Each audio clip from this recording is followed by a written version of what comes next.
नमस्कार बच्चों, मैं आपकी विश्वास स्कूल से हिंदी की अध्यापिका बोल रही हूँ। बच्चों, जैसे कि हमने रामायण पुस्तक का कार्य शुरू कर रखा है, उसमें हमने पार्ट 2 तक कंप्लीट कर लिए हैं और मैं आपसे उम्मीद करती हूँ कि आपने अपनी फेयर नोटबुक में पार्ट 2 के प्रश्न उत्तर लिखेंगे और उनको याद भी किया होगा। आज हम पार्ट 3, जिसका शीर्षक 2 वरदान हैं, उसको करेंगे रामायण में कि आगे की रामायण में क्या हुआ। तो अब हम शुरू करने जा रहे हैं पार्ट 3। राजा दशरथ के मन में अब एक ही इच्छा बची थी, राम का राज्याभिषेक। उन्हें युवराज का पद देना अयोध्या लौटने के बाद से ही उन्होंने राम को राजकाज में शामिल करना शुरू कर दिया था। राम यह जिम्मेदारी अच्छी तरह निभा रहे थे। उनकी विनम्रता, विद्वता और पराक्रम का लोहा सभी मानते थे। प्रजा उनको चाहती थी। दशरथ के लिए तो वह प्राणों से प्यारे थे। दरबार में राम का सम्मान निरंतर बढ़ रहा था। राजा दशरथ वृद्ध हो चले थे।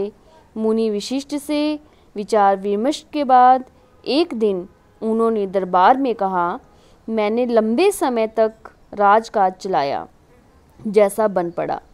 अब मेरे अंग शिथिल हो गए हैं, मीन्स कमज़ोर हो गए हैं। मैं वृद्ध हो चला हूँ, मीन्स बूढ़ा हो गया हूँ।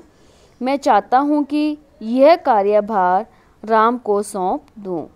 अगर आप सब सहमत हों तो राम को युवराज का पद दे दिया जाए। अगर आपकी राय इससे भिन्न है तो मैं उस पर भी विचार करने को तैयार हूँ। सभा ने तुमुल ध्वनि से राजा दशरथ के प्रस्ताव का स्वागत किया और राम की जय जयकार होने लगी। दशरथ थोड़ी देर तक सुनते रहे। संतोष के साथ उन्होंने कहा, शुभ काम में देरी नहीं होनी चाहिए। मेरी इच्छा है कि राम का राज्याभिषेक कल सुबह कर दिया जाए। यह समाचार पलक झपकते पूरे नगर में फैल गया। हर जगह बस यही चर्चा थी। राज्याभिषेक की तैयारियां शुरू हो गई। भरत और शत्रुघ्न उस समय अयोध्या में नहीं थे। वे अपने नाना कैकेयी राज के यहाँ गए हुए थे।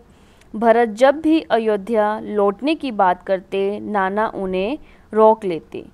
भरत को अयोध्या की घटनाओं की सूचना नहीं थी। उन्हें अपने पिता के निर्णय के संबंध में नहीं पता था। यह जानकारी भी नहीं थी कि अगले दिन राम का राज्याभिषेक होने वाला है। कैकेयी से एक दिन में भरत और शत्रुघ्न का आना संभव नहीं था। राजा दशरथ ने इस संबंध में राम से चर्चा की। कहा कि भरत यहाँ नहीं है। मैं चाहता हूँ कि राज्याभिषेक का कार्यक्रम न रोका जाए। उन्होंने राम से कहा, जनता ने तुम्हें अपना राजा चुना है। तुम राजधर्म का पालन करना, कुल की मर्यादा की रक्षा अब तुम्हारे हाथ में है। राज्याभिषेक की तैयारियां रानी कैकेयी की दासी ने भी देखी। मंत्रा ने शुरू में उसे इस चहल पहल का कारण समझ में नहीं आया। उसने इसे कोई अन्य अनुष्ठान समझा। इतनी रौनक, इतनी सजावट, ऐसा कुछ उसने अन्य अनुष्ठानों में नहीं देखा था। उसे अचंभा हुआ। अचंभा मीन्स हैरानी हुई। फिर उसने रानी कौशल्या की दासी से पूछा। उसे तब पता चला कि कल राम का राज्याभिषेक होने वाला है। यह उत्सव उसी के लिए है। मंत्रा जल भुन गई। राम का राज्याभिषेक उसे षड्यंत्र लगा, मीन्स एक चाल लगी कैकेयी के विरुद्ध। वह कैकेयी की दासी थी। बचपन से कैकेयी का हित उसके लिए सर्वोपरि था, मीन्स सबसे उत्तम था, सबसे ऊपर था। मंत्रा उसे अपना हित मानती थी। वह कैकेयी की मुँह लगी थी। रानी कैकेयी भी उसे बहुत मानती थी। क्रोध से आग बबला, मीन्स गुस्से में होना। मंत्रा रनिवास की ओर गई। रनिवास जहाँ रानियाँ रहती हैं। सीधे कैकेयी के कक्ष में वह हाँफ रही थी। क्रोध से चेहरा लाल था। भागने के कारण सांस उखड़ रही थी। उसने रानी कैकेयी को सोते हुए देखा। किसी तरह स्वयं को संभालते हुए मंत्रा ने कहा, अब मेरी अरे मूर्ख रानी, उठ, तेरे ऊपर भयानक विपदा आने वाली है। विपदा मीन्स कोई मुश्किल आने वाली है, कोई विपत्ति आने वाली है। यह समय सोने का नहीं है, होश में आओ। विपत्ति का पहाड़ टूटे इससे पहले जाग जाओ।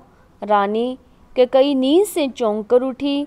उन्हें मंत्रा की बात समझ में नहीं आई। बात क्या है? तुम इतना घबराई क्यों हो? सब कुशल तो है? उन्होंने पूछा।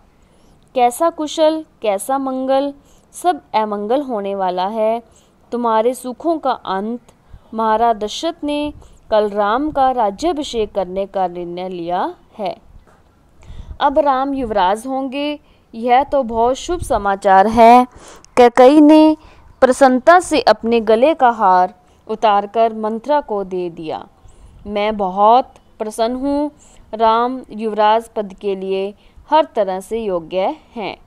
रानी, तुम्हारी बुद्धि फिर गई है, मति मारी गई है। सवाल राम की योग्यता का नहीं है, राजा दशरथ के षड्यंत्र का है। तुम्हारे अधिकार छीनने का है।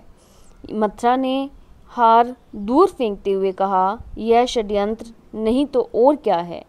कल सुबह राज्याभिषेक है। भरत को जानबूझकर ननिहाल भेज दिया, समारोह के लिए बुलाया तक नहीं। कैकेयी का स्वर उग्र हो गया।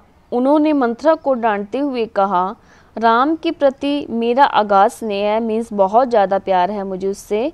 वह मुझे माँ के समान मानते हैं। तुम्हें इसमें षड्यंत्र दिखाई देता है? इसमें षड्यंत्र नहीं है। राम के बाद भरत ही राजा बनेंगे। राज सर्वदा ज्येष्ठ पुत्र को ही मिलता है। ज्येष्ठ मीन्स बड़े पुत्र को। मंत्रा पर इस फटकार का कोई प्रभाव नहीं हुआ। उसके लिए यह दशरथ का षड्यंत्र था। वह रानी कैकेयी के पलंग पर बैठ गई। उनके बहुत निकट कैकेयी के चेहरे की ओर देखते हुए उसने कहा, तुम बहुत भोली हो, नादान हो। तुम्हें आसन संकट नहीं दिखता। दुख की जगह प्रसन्नता होती है। इस बुद्धि पर किसी को भी तरस आएगा। समझो रानी, राम राजा बने तो तुम कौशल्या की दासी बन जाओगी। भरत राम के दास हो जाएंगे। वह राजा नहीं बनेंगे। राम के बाद अगला राजा राम का पुत्र होगा। अनर्थ को अर्थ समझने की मूर्खता मत करो। रानी, राम को राज मिला तो वे भरत को देश निकाला दे देंगे। वे भरत को दंड देंगे। इस तिरस्कार से भरत की रक्षा करो। रानी, कोई ऐसा उपाय करो कि राजगद्दी भरत को मिले और राम को जंगल भेज दिया जाए। तो बच्चों, हमने रामायण की बुक में पार्ट 3 का हाफ का पठन किया है, आधे पाठ का। तो आपने इस आधे पाठ का पठन खुद भी करना है और इसमें जितने भी आपके प्रश्न उत्तर बने उसको आपने रफ नोटबुक पर फाइंड आउट करना है। धन्यवाद।